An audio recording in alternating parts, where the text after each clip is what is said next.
Welcome to Coffee with Viking. I am Mike. Cheers.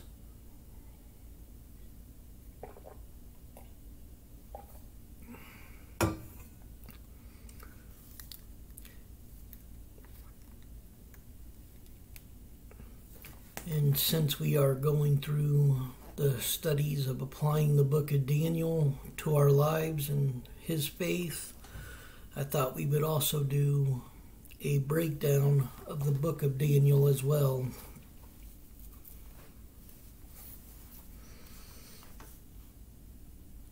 Daniel, from king's palace to lion's den. A prince in Israel, Daniel is just a young man, perhaps in his 20s or even younger, when he's marched into exile 1,000 miles from home. He's taken with other Jews to Babylon in what is now Iraq. This forced exile is a Babylonian policy of intimidation intended to show weaker countries who's boss and to arm twist rulers into sending annual tax money to the empire or risk losing more top-tier citizens. Once in Babylon, Daniel impresses the leaders with his intellect and good sense. The king eventually appoints him as one of his advisors, but he's not just another voice in the royal think tank. He earns a reputation for two specialties. We already know Daniel is a dream interpreter, and prophecy, which we already knew Daniel was a prophet.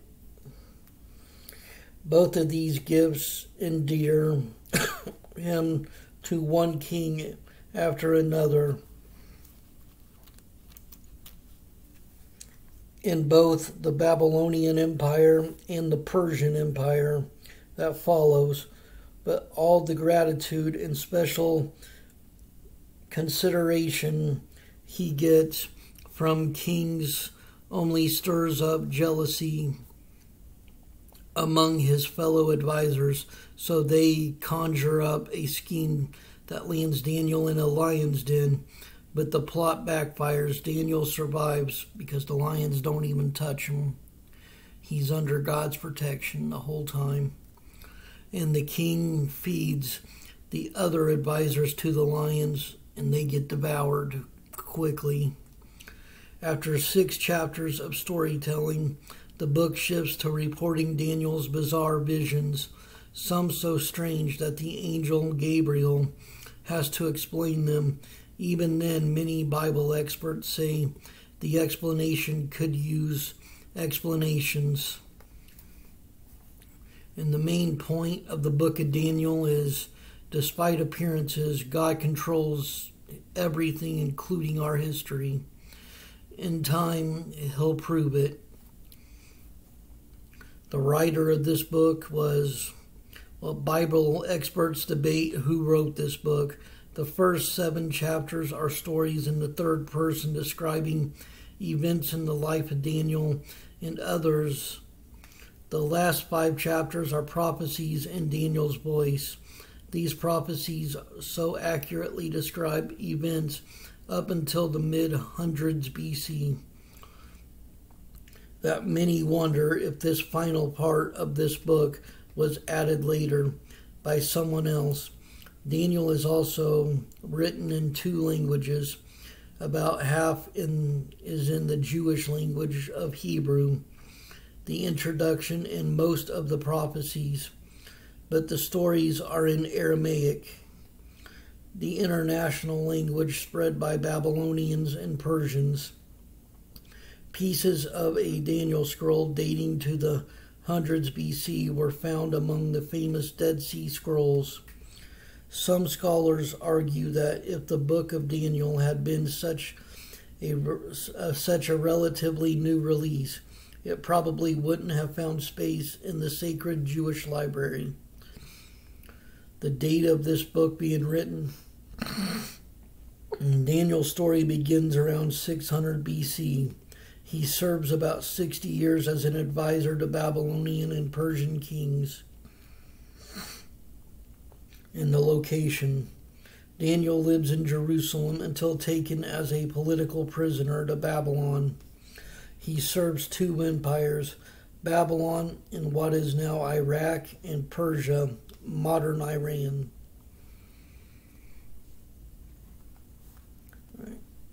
Groomed for palace duty. And in Daniel 1:4 it says, select only strong, healthy, and good-looking young men. Make sure they are well-versed in every branch of learning, are gifted with knowledge and good judgment, and are suited to serve in the royal palace. King Nebuchadnezzar is looking for advisors among his political prisoners, so he describes for his chief of staff to the qualities that he's looking for among the young men of Judah's royal family and other noble families who had been brought to Babylon as captives. Those who qualify will enter a 3-year course of study at the palace.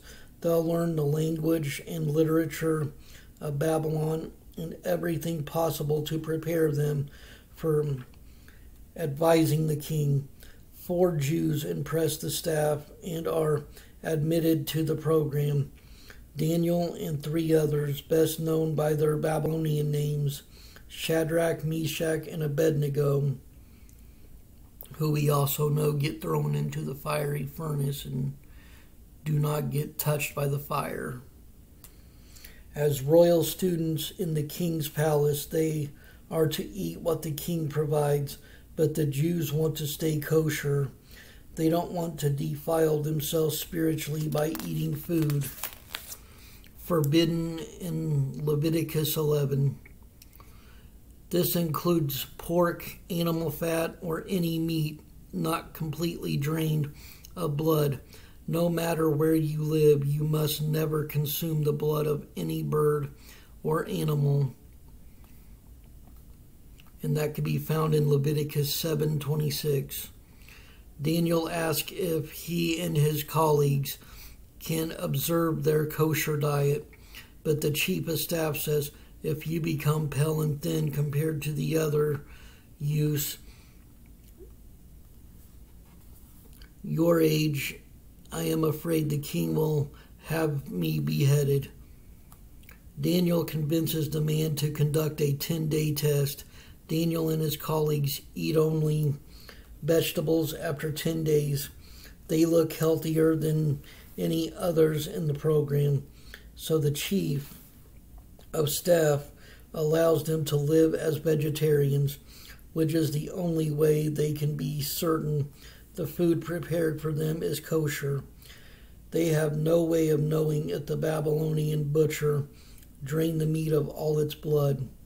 God gives these 4 Jewish men an unusual aptitude for understanding every aspect of literature and wisdom, and Daniel the special ability to interpret the meaning of visions and dreams.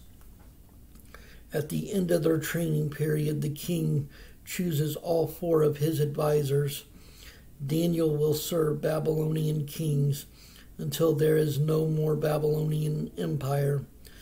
About 60 years later, Persians will crush Babylon, but the Persian king will see Daniel's gift and will keep him on as a valued advisor.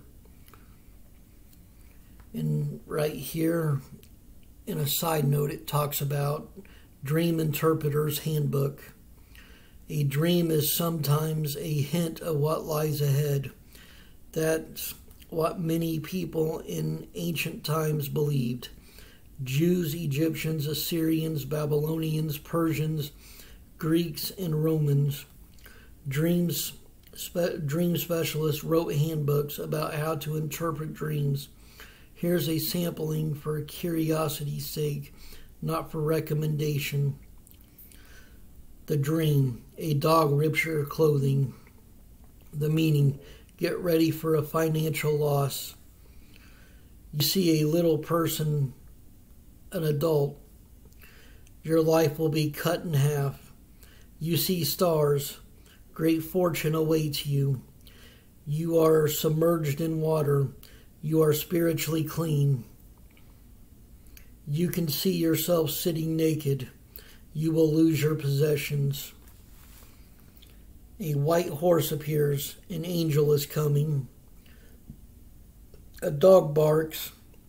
Crooks are going to steal from you. You are falling. You're going to suffer something unpleasant. You're flying. You're going to experience some success. Your hair is cut off. Get ready for a business failure.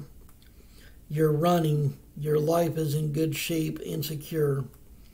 You see yourself dead. Expect a long life. Well, that was a pretty much obvious and pretty much different one.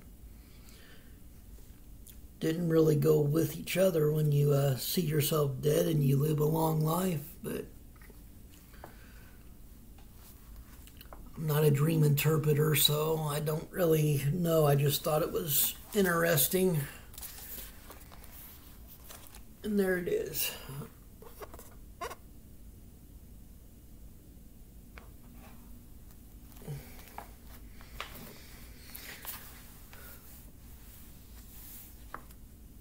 But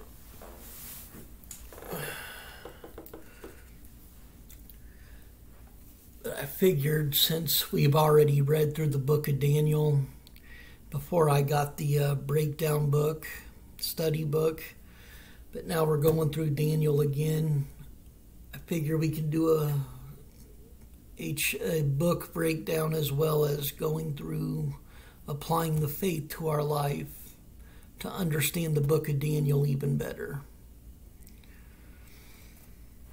I hope you all have a wonderful day. Stay blessed. Stay caffeinated.